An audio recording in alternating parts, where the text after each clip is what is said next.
சென்னையும் சரி, தமிழகத்தில் மற்ற பகுதிகளும் சரி குளிர்ச்சியாக காட்சி அளிக்கிறது. செய்தியாளர்கள் வெளியே போனாலே மக்கள் என்ன கேட்குறாங்க அப்படின்னா, மழை வருமா, புயல் வருமா? ஏன்னா வங்கக்கடலில் புதிதாக ஒரு காற்றழுத்த தாழ்வு பகுதி உருவாகிருக்கிறதா சொல்கிறாங்களே, நிலவரம் என்ன, அதற்காக நம்ம தயாராக இருக்கணும் அப்படின்னு சொல்லி கேட்குறாங்க. வானிலை ஆய்வு மையம் ரெட் அலர்ட் கொடுத்துருக்கிறது கோவை, நீலகிரி அந்த பகுதியில் தான் கொடுத்துருக்காங்க. நம்ம தமிழகத்தை பொறுத்தவரை மற்ற பகுதிகளில் ஆரஞ்சு அலர்ட் அப்படிங்கிறது நமக்கு தெரியும். அதையும் தாண்டி இப்போது புயல் உருவாகும் என்று யாரும் சொல்லவில்லை. வங்கக்கடலில் காற்றழுத்த தாழ்வு பகுதி ஒன்று உருவாகி இருக்கிறது. அது எங்கே உருவாகி இருக்கிறது அப்படின்னா, இங்கே பார்த்தீங்கன்னா, இங்கே பாருங்கள், வடக்கு வங்கக்கடலில், தெற்கு வங்கக்கடலில் உருவானா தான் நாம் சற்றே முன்ஜாக்கிரதையோடு இருக்க வேண்டும். இங்கே பாருங்கள், ஒருவேளை இந்த காற்றழுத்த தாழ்வு பகுதி, இங்கே ஒரு சுழற்சி தெரிகிறதா உங்களுக்கு? இதுதான் அந்த காற்றழுத்த தாழ்வு பகுதி. காற்றழுத்த தாழ்வு பகுதி முதல்ல வலுப்பெற்று மண்டலமாக மாற வேண்டும். மண்டலம் வலுப்பெற்று பிறகு அது புயலாக மாற வேண்டும். அடுத்தடுத்த கட்டம் இருக்குது. வலுப்பெறுகிறதா அல்ல வீக் ஆகிறதா, வலு இழக்கிறதா என்று நாம் பார்க்க வேண்டியிருக்கும். வலுப்பெற்றது தமிழகத்தை நோக்கி நகர்கிறதா அல்லது மற்ற மாநிலங்களை நோக்கி போகுதா அப்படின்னு சொல்லி பார்த்தா நமக்கு புரிஞ்சிடும். அதாவது இது இந்த டைரெக்ஷனில் வருகிறதா அல்லது எந்த டைரெக்ஷனில் அது பயணிக்கிறது என்பதை நாம் பார்க்க வேண்டியிருக்கோம். இந்த டைரெக்ஷனில் போதா அப்படின்னு சொல்லிட்டு. ஸோ அப்படி பார்க்கும் பொழுது நாம் என்ன செய்வோம், இங்கே பாருங்கள், அந்த வரைபடத்தை சற்றே நாம் ஒட்டி பார்ப்போம். இங்கே பாருங்கள், மிக தெளிவாக நீங்கள் பார்க்கலாம் அது எந்த திசையில் நகரவிருக்கிறது என்று. நல்லா தெரிகிறதா? நம்ம அந்த சர்க்கிள் போட்டோம், தமிழகத்தை நோக்கி அது வரல, மாறாக அது ஒடிசா மற்றும் மேற்கு வங்கத்தை நோக்கி நகருகிறது. இங்கே பாருங்கள், மிக துல்லியமாகவும் தெளிவாகவும் நாம் பார்க்கலாம். இந்த பகுதியில் தான் இதை நோக்கித்தான் அதனுடைய நகர்வு இருக்கிறது என்பதை நாம் நன்கு புரிந்து கொள்ள வேண்டும். எனவே மழை என்று வரும்பொழுது ஒடிசா பகுதி, மேற்கு வங்க பகுதி, அங்கே தான் மழை கடுமையாக இருக்கும். இந்த காற்றழுத்த தாழ்வு பகுதி தொடர்பாக நம்ம தமிழகத்தில் ஒரு பெரிய மாற்றம் எதுவும் இல்லைங்கிறத நாம் நன்கு புரிந்து கொள்ள வேண்டும். சரி, அது நம்மை நோக்கி நகரவில்லை, இருந்தாலும் அந்த தாக்கமானது எவ்வளோ தூரம் வரைக்கும் வருது பார்த்தீங்களா? அதே நேரத்தில் கடலோர பகுதிகளில் இருக்கும். இதனால தான் வானிலை ஆய்வு மையம் சொல்கிறாங்க, காற்றின் வேகம் 40 கிலோமீட்டர் பரவர், 50 கிலோமீட்டர் மணிக்கு காற்றின் வேகம் இருக்கக்கூடும். மீனவர்கள் கடலுக்கு போகாதீங்க அப்படின்னு சொல்லி சொல்கிறது.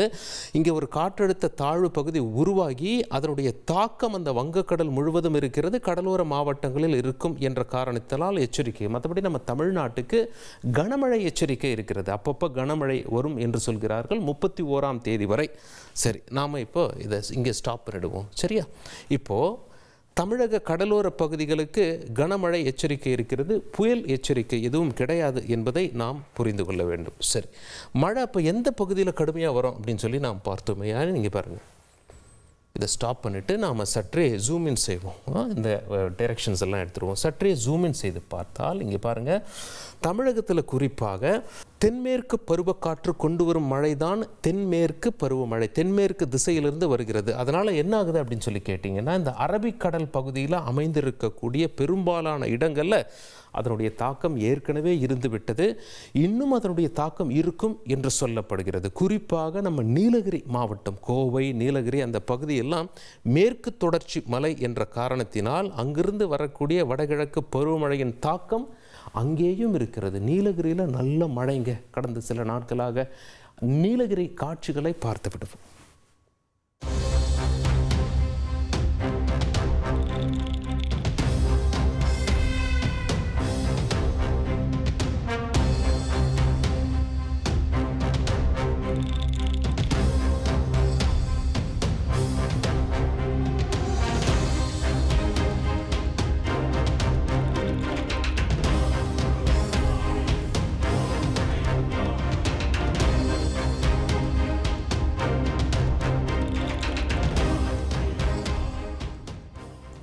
வழக்கமாக அதாவது தென்மேற்கு பருவமழை கேரளாவிற்கு ஜூன் 1ஆம் தேதி அந்த மாதிரி தான் எதிர்பார்ப்பாங்க. ஆனால் இப்போ ஒரு வாரம் முன்பே வந்தது, கனமழை கொட்டி தீர்த்து விட்டது. கேரளாவில் காட்சிகளை பார்த்து விடுவோம்.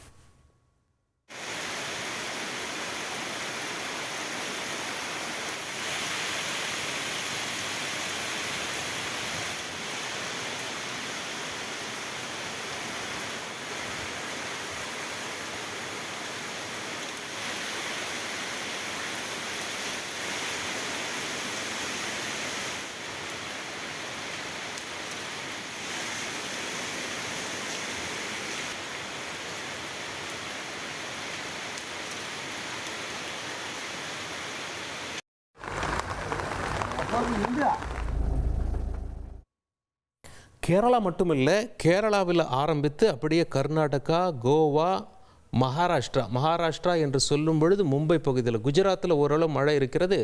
மகாராஷ்டிராவில் இந்த சிட்டி இல்லையா, சரியான மழை, மக்கள் அவதிப்பட்டார்கள் என்று அங்கிருக்கும் வரக்கூடிய செய்திகள் தெரிவிக்கின்றன. இன்று கொஞ்சம் பரவாயில்ல அப்படின்னு சொல்கிறாங்க. நேற்று கடுமையான மழையாக இருந்தது.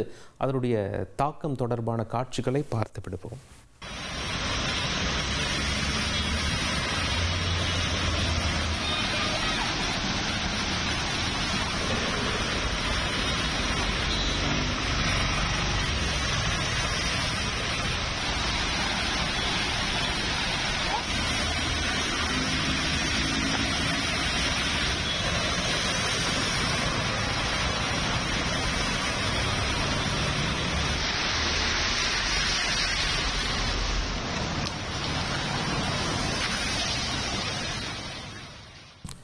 வங்கக்கடலில் உருவாகி இருக்க இந்த காற்றழுத்த தாழ்வு பகுதி தொடர்பான தாக்கம் நம்ம தமிழகத்தில் அந்த கடலோர பகுதிகளில் இருக்குமே தவிர அதனுடைய தீவிரம் நமக்கல்ல. அதனுடைய தீவிரம் ஒடிசா, மேற்கு வங்கம் அந்த பகுதிக்கு தான் அது நகர்ந்து செல்வதாக செயற்கைக்கோள் புகைப்படங்கள் காட்டுகின்றன. எனினும் நம்ம தமிழகத்தில் பல இடங்களில் கனமழை பெய்யக்கூடும். உங்கள் தந்திவன் தொலைக்காட்சியில் வான் வருவான் புதன்தோறும் இரவு 8 மணிக்கு காண தவறாதீர்கள். அதிமுக்கிய விவரங்களை அனைவருக்கும் புரிய வைக்கும் பாட்காஸ்ட். தவிர்க்க முடியாத முதல் மக்கள் வளைகுடா நாடுகள் பிரான்சிஸுக்கு பிரியா சம்பவங்களை தேடி களத்திற்கே உங்களை அழைத்து செல்லும் spotlight.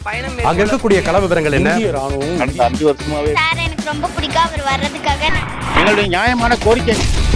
Even at the cost of stopping. பார்வையாளர்களையும் செய்திக்குள் பங்கெடுக்க செய்யும் மக்கள் குரல்.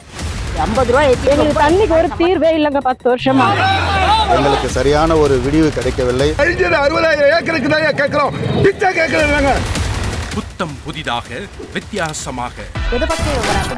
பாகிஸ்தான்லேயே 4 இடங்கள் என்ன படிக்கலாம்ன்றதுல பேரண்ட்ஸும் என்கரேஜ் பண்ணணும், ஸ்டூடெண்ட்ஸும் தேர்வு செஞ்சு. எனக்கும் சீமானனுக்கும் பெரிய வித்தியாசம் இல்லைங்க. ஒரு பாயிண்டா சொல்லணும். உங்களுக்கான தலைவர்களை பொழுதுபோக்கு தளத்தில் தேடாதீர்கள், போராட்ட களத்தில் தேடுங்கள். அனைத்தும் உங்களுக்காக. எப்போதும் இணைந்திருங்கள் தந்தி டிவியுடன். தவிர்க்க முடியாத தம்ப்நெயில்ஸ், கலக்கலான கண்டென்ட்ஸ், சினிமாவும் சீரியஸ் பிரச்சனைகளும், சும்மாவே ராம்சரண் தளபதி விஜய் எப்படா பெரிய கலகலப்பும் கைகலப்பும். Me too, love you. Thank you so much. அவர்களை மாஸ் ஏத்துறது ஏற்ற தெரிக்குதுனாலே டன்னு தான். பிரேக்கே இல்லாமல் பிரேக்கிங் நியூஸ் சொல்லும் தந்தி டிவி ஆப். இன்ஸ்டா தலைமுறை வரை இறங்கி அடிக்கும் தந்தி டிவியின் டிஜிட்டல் எக்ஸ்க்ளூசிவ். பாடி காமிச்சீங்க. அது அதை விட மோசம். இல்ல பாடி காமிச்சீங்கன்னா அது இன்னும் வெரி பேட். தந்தி டிவி ஆப்பை இலவசமா டவுன்லோட் செய்யுங்க. ஃபாலோ பண்ணுங்க, சப்ஸ்கிரைப் பண்ணுங்க, என்ஜாய் பண்ணுங்க.